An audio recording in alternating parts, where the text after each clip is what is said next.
2024 లేదా 25లో డిగ్రీ లేదా బీటెక్ చదివారా? సాఫ్ట్‌వేర్ జాబ్ కోసం ఎదురు చూస్తున్నారా? అయితే కోడ్ జ్ఞాన్ 100 డేస్ కోర్సులో చేరండి. జాబ్ సాధించండి.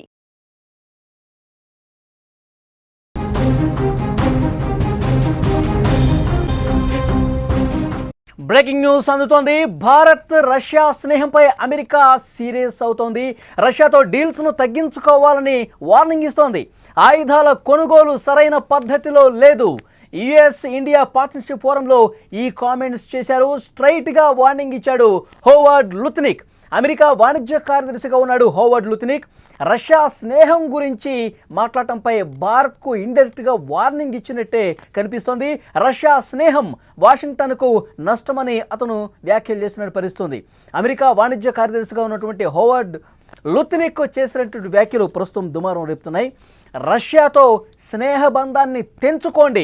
రష్యాతో మీ మిత్రత్వం ఇక కొనసాగకూడదు. మీరు ఏదైతే రష్యాతో చేస్తున్నటువంటి స్నేహం వాషింగ్టన్కి నష్టం కలిగించే విధంగా ఉందని చెప్పి ఆయన మాట్లాడుతున్నాడంటే, రష్యా మిత్ర దేశాలన్నీ కూడా పూర్తిగా రష్యాకి దూరం జరగాలి, రష్యాని ఒంటరి చేయాలన్న ఒక ఉద్దేశం అమెరికాలో చాలా స్పష్టంగా కనిపిస్తుందని దీన్ని బట్టి మనం అర్థం చేసుకోవాలి. సో దీని గురించి మనం కొంత లోతుగా విశ్లేషించే ప్రయత్నం చేద్దాం. న్యూస్ రూమ్ నుంచి ఎడిటర్ తిరుమల్ లైవ్లో జాయిన్ అయ్యారు. తిరుమల్, ఏదైతే హోవర్డ్ లుత్నిక్ అమెరికా వాణిజ్య కార్యదర్శిగా ఉన్నాడో అతను చేస్తున్నటువంటి వ్యాఖ్యలు ఏ విధంగా అర్థం చేసుకోవాల్సిన అవసరం ఉంది? మళ్ళీ ఇక్కడ చాలా స్పష్టంగా ఒక విషయాన్ని అర్థం చేసుకోవాలి. హోవర్డ్ లుత్నిక్ మాట్లాడాడు అంటే ఆ మాటలు 100% డొనాల్డ్ ట్రంప్ మాట్లాడినట్టే లెక్క. డొనాల్డ్ ట్రంప్ కొంతకాలం నుంచి భారత్ పైన విషం కక్కుతున్నాడు. భారత విషయాల్లో అనవసరంగా జోక్యం చేసుకుంటున్నాడు. భారత అంతర్గత విషయాల్లో కూడా తనకు నచ్చినట్టుగా తనేదో చేసినట్టుగా గొప్పగా చెప్పుకుంటూ ఉన్నాడు. నిజానికి భారత్కి 1971కి ముందు నుంచే రష్యాకి మంచి సంబంధాలు ఉన్నాయి, మంచి స్నేహం ఉంది. నిజంగా చెప్పాలంటే భారత్కి నిజమైన స్నేహితుడు ఎవరు అంటే రష్యా అని చెప్పాలి. కాకపోతే డొనాల్డ్ ట్రంప్ ఏం చేస్తున్నాడంటే కొద్దిగా ఆ తర్వాత పరిణామాలతో నిజానికి పాకిస్తాన్కి అతి దగ్గరగా ఉండే అమెరికా, పాకిస్తాన్ దగ్గర నాటకాలు ఆడే అమెరికా మన దగ్గర ఇప్పుడు కొత్త పత్తిత్తు మాటలు మాట్లాడుతుందని చెప్పాలి.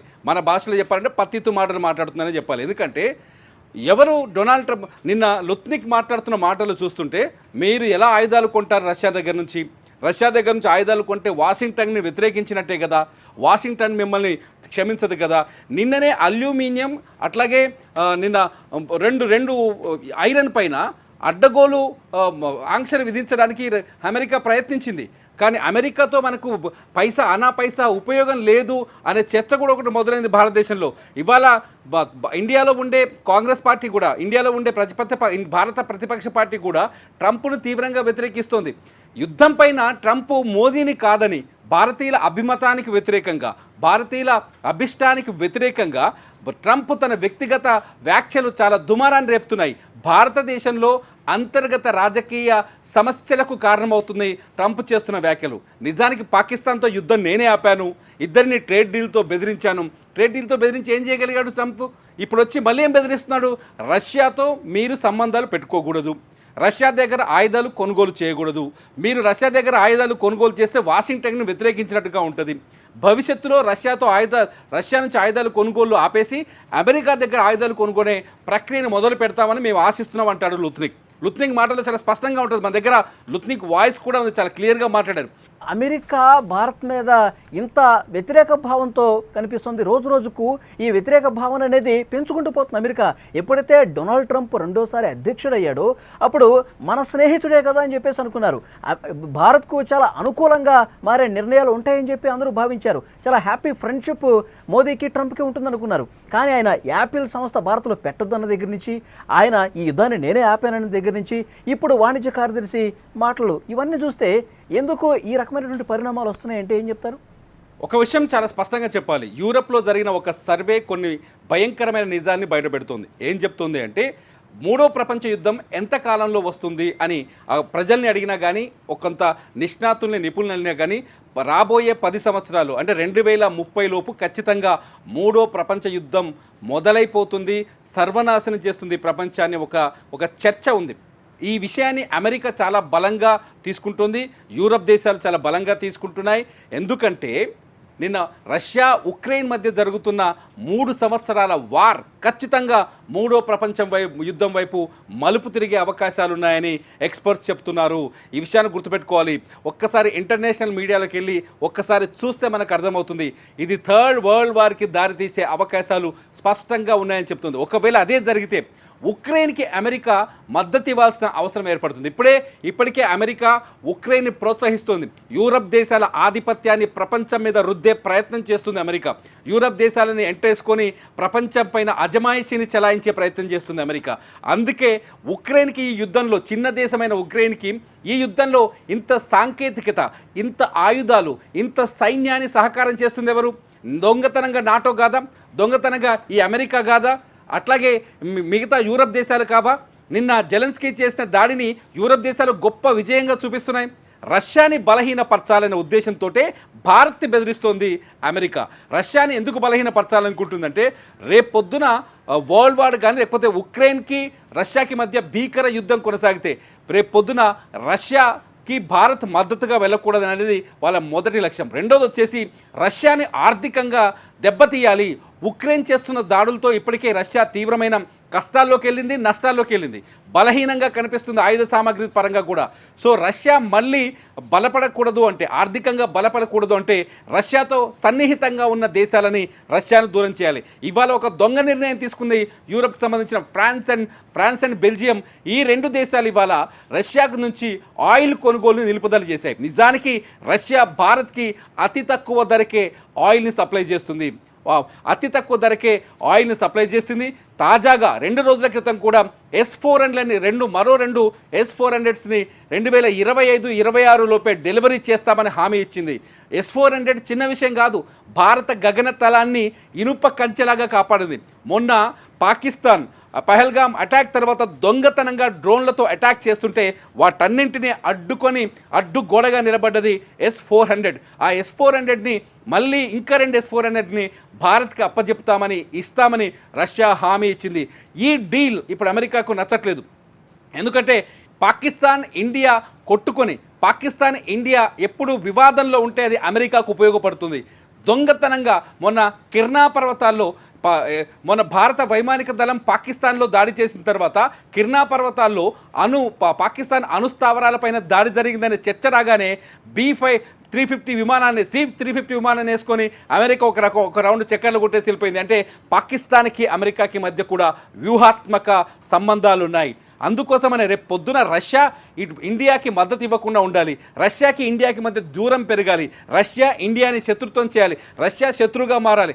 చేస్తూ దీన్ని ఇంకా పెంచుకుంటూ పోతే అమెరికా మరింత ఒత్తిడి తీసుకొచ్చే ప్రయత్నం చేసినా మీరు ఆయుధాలు కొనుగోలు చేయొద్దు, పూర్తిగా మీ వ్యాపార సంబంధాలు ఏమైనా ఉంటే పూర్తిగా తెంచుకోండి, రష్యాకి దూరంగా ఉండండి అని చెప్పి ఇలాంటి ఆందోళన తీవ్రతరం చేస్తే, ఇలాంటి వైఖరి, ఇలాంటి ఒత్తిడి భారత్ మీద అమెరికా పెడితే భారత్ వెనక్కి మళ్ళీ అవకాశం కనిపిస్తుందా? రష్యాకి నరేంద్ర మోదీ, మన భారత ప్రధాని నరేంద్ర మోదీ తెలివితేటల్ని, చాకచక్యాన్ని, అపర చాణికత్వాన్ని మనం ఒక్కసారి ఇక్కడ గుర్తు చేసుకోవాల్సిన అవసరం ఉంటుంది. మోదీ 3వ దఫా 2 సార్లు ప్రధానమంత్రిగా ఈ దేశాన్ని పరిపాలించినప్పుడు విదేశీ విధానాలపైన చాలా పటిష్టమైన, చాలా వ్యూహాత్మకమైన అడుగులు వేశారు.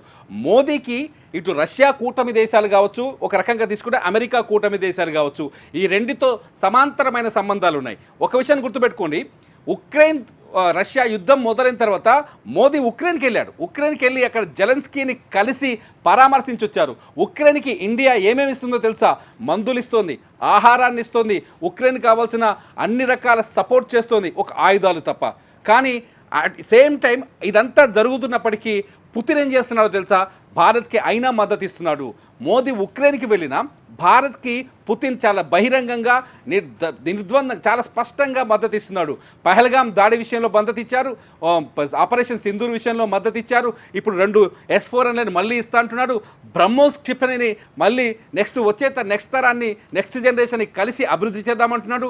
పాకిస్తాన్కి ప్యాంటు దడిపించిన బ్రహ్మోస్ క్షిపణికి మద్దతు తెలిపాడు. బ్రహ్మోస్ క్షిపణి ఇవాళ మొత్తం ప్రపంచవ్యాప్తంగా గుర్తింపు పొందింది. ఒకవేళ అమెరికా ఒత్తిడి చేసినప్పటికీ కూడా భారత్ వ్యూహాత్మకంగానే ఉంది. ఒకవేళ అమెరికా ఒత్తిడి చేసినప్పుడు ఆటోమేటిక్గా 2 విభాగాలు అయితే ప్రపంచ యుద్ధం మొదలైతే ఆ రోజు భారత్ నిర్ణయం ఎలా ఉంటుందో చెప్పాలి. 3వ ప్రపంచ యుద్ధానికి గంటికలు మోగుతున్నాయి అన్నారు. అలాంటి పరిస్థితి వస్తే అమెరికా ఒత్తిడి ఇంత తీవ్రంగా ఆ సిచ్యువేషన్ రష్యానా అమెరికానా రెండిట్లో ఒక దేశాన్ని మనం కన్ఫై అయి ఉండాలి అన్న సిచ్యువేషన్ వస్తే మనం రష్యా వైపే ఉంటాం కదా.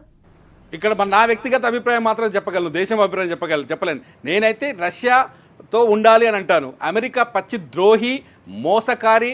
అమెరికా ప్రపంచ దేశాలన్నింటినీ మోసం చేసింది. ఆఫ్ఘనిస్తాన్లో నేను వ్యక్తిగతంగా నాకు నచ్చింది ఏంటంటే నాకు అమెరికా మీద వ్యతిరేకత రావడానికి మొదటి కారణం ఏంటంటే ఆఫ్ఘనిస్తాన్లో తాలిబాన్లతో 20 ఏళ్ళు యుద్ధం చేసిన అమెరికా నట్టనడిన అక్కడి ప్రజల్ని అంటే ఒక సామ్రాజ్యాన్ని నిర్వీర్యం చేసి, తాలిబాన్ సామ్రాజ్యాన్ని నిర్వీర్యం చేసి విజయానికి చేరువలో వచ్చిన 20 ఏళ్ల పాటు యుద్ధం చేసి విజయానికి చేరువలో వచ్చి అక్కడి ప్రజలకు స్వతంత్రాన్ని ఇస్తుందనే నమ్మకంతో అక్కడి ప్రజలు అమెరికాతో కలిసిపోయి పనిచేస్తే అటువంటి ప్రజల్ని నట్టేట వదిలేసి రాత్రికి రాత్రి వెళ్ళిపోయింది అమెరికా. కేవలం ఒక నెల రోజుల్లో అక్కడి నుంచి పూర్తి స్థాయిలో స్థావరాలని తీసుకొని, నాటో బలగాలను తీసుకొని వెనక్కి వెళ్ళిపోయింది అమెరికా. మామూలు అమెరికా కాదు. దాంతో తాలిబాన్లు మళ్ళీ అమెరికా పైన, ఆఫ్ఘనిస్తాన్ పైన పట్టు సాధించారు. ఆఫ్ఘనిస్తాన్లో మళ్ళీ వాళ్ళు ఏది కోరుకున్నారో, గతంలో ఆఫ్ఘనిస్తాన్ ప్రజలు ఏదొద్దనుకున్నారో ఆ పరిపాలనలోనే ఇవాళ నలిగిపోతున్నారు, మగ్గి బతుకుతున్నారు. ఇంకో విషయం ఇక్కడ చెప్పాలి, అమెరికాని నమ్ముకొని భారత్ ఆఫ్ఘనిస్తాన్లో దాదాపు 20,000 కోట్లకు పైగా పెట్టుబడులు పెట్టింది. ఆఫ్ఘనిస్తాన్లో విద్యని ప్రోత్సహించడానికి ప్రయత్నించింది, ప్రాజెక్టులు కట్టడానికి ప్రయత్నించింది. అవన్నీ ఇప్పుడు వృధా ప్రయాసగా మారినాయి. అమెరికా ఎప్పుడు తన స్వార్థాన్ని మాత్రమే చూసుకుంటుంది అనేది చాలా స్పష్టంగా అర్థమవుతుంది. రష్యా, మళ్ళీ ఇంతకుముందుగా చెప్పాను కదా, రష్యా నిజమైన స్నేహితుడు భారతదేశానికి. 1971 యుద్ధంలో రష్యా పూర్తి స్థాయి మద్దతు ఇచ్చింది, వార్ షిప్పులను ఇచ్చింది, సైన్యాన్ని పంపించింది, అట్లాగే మనకు ఆయుధ సామాగ్రిని పంపించింది. మొన్న పహల్గామ్ దాడిలో కూడా అదే విధంగా ప్రవర్తించింది. అప్పటి నుంచి ఇప్పటి వరకు రష్యా భారతదేశంతో సత్సంబంధాలు కొనసాగిస్తుంది. భారతదేశంతో చాలా తక్కువ, ఎటువంటి సుంకాలు లేని వ్యాపారాన్ని కొనసాగిస్తుంది. అమెరికా ఏం చెప్తుంది, ట్రంప్ ఏం చెప్తున్నాడు, ఇండియాలో ఐఫోన్ ఫ్యాక్టరీ పెట్టకూడదు, ఇండియాలో యాపిల్ సంస్థని నిర్మించకూడదు, ఇండియాకి పోయి ఏ పెట్టుబడులు పెట్టకూడదు, ఇండియా నుంచి దిగుమతి చేసుకునే వస్తువులకి అధిక సుంకాలు విధించాలి. మొన్న గట్టిగానే కొట్టింది ట్రంప్ని అమెరికా కోర్టు. అక్కడ వాణిజ్య కోర్టు చాలా చెంప మీదకి కొడితే ఇక్కడికి వచ్చేసింది ఆటోమేటిక్గా ట్రంప్కి. ఎందుకంటే మీరు తీసుకున్న సుంకాల నిర్ణయం అమెరికాని భవిష్యత్తును నాశనం చేస్తున్నాయని. ఇంపోర్ట్ చేసుకునే వస్తువులపైన సుంకాలు పెంచడం వల్ల అమెరికా పౌరులు ఎక్కువగా ట్యాక్సులు కట్టాల్సి వస్తుంది. అమెరికా పౌరులు ఎక్కువ ధర పెట్టి వస్తువులను కొనుగోలు చేసుకోవాల్సి వస్తుంది. అటువంటి అమెరికాకి ఖచ్చితంగానే లెంపకాయలు వేసింది ట్రంప్కి. అటువంటి ట్రంప్ తలతిక్క నిర్ణయాలు తీసుకుంటున్నారని మాత్రం నేను అనుకుంటాను. 90% అమెరికా డ్రామా ఆర్టిస్టు, రష్యా నిజమైన స్నేహితుడు అనేది నా ఉద్దేశం. చూద్దాం. తిరుమల మొత్తానికైతే అమెరికా భారత్ మీద ఒత్తిడి పెంచే కార్యక్రమం ఇంకా తీవ్రం చేస్తున్నట్టు కనిపిస్తోంది. భారత్ రష్యా స్నేహం మీద అమెరికా సీరియస్గా మాట్లాడటం అదేవిధంగా అర్థం చేసుకోవాలి. రష్యాతో డీల్స్ను తగ్గించుకోవాలని చెప్పి వార్నింగ్ ఇవ్వటాన్ని అట్లాగే చూడాలి. ఆయుధాల కొనుగోలు సరైన పద్ధతి లేదు, వాషింగ్టన్కి ఇది పూర్తిగా నష్టం జరిగే పరిస్థితి అని చెప్పి స్ట్రైట్గా వార్నింగ్ ఇస్తున్నాడు ఆ దేశ వాణిజ్య కార్యదర్శి హోవార్డ్ లుత్నిక్. సో ఈ వ్యాఖ్యలన్నీ క్లియర్గా అబ్జర్వ్ చేస్తే మాత్రం అమెరికా భారత్ మీద ఒత్తిడి తీసుకొస్తుంది. రష్యాతో ఉన్న సంబంధాలు తెరుచుకోండి, మూడో ప్రపంచ యుద్ధం ఒకవేళ అనివార్యమైతే గనక రష్యాని ఒంటరి చేసే ఉద్దేశంతో ఇప్పటి నుంచే పావులు కదుపుతున్నటువంటి పరిస్థితి. భారత్ ఏమాత్రం లొంగదు, తన చిరకాల మిత్రుడు రష్యా వైపే ఉంటుంది భారత్ అనేది కూడా చాలా స్పష్టంగా అందరికీ అర్థమైన విషయం. And these kind of things, just creating that relationship, being a part of BRICS, Yep. right? Which is, let's move to not support the dollar and dollar hegemony. That's not really the way to make friends and influence people in America. So, the president calls that out directly and specifically, and the Indian government is addressing it specifically and directly.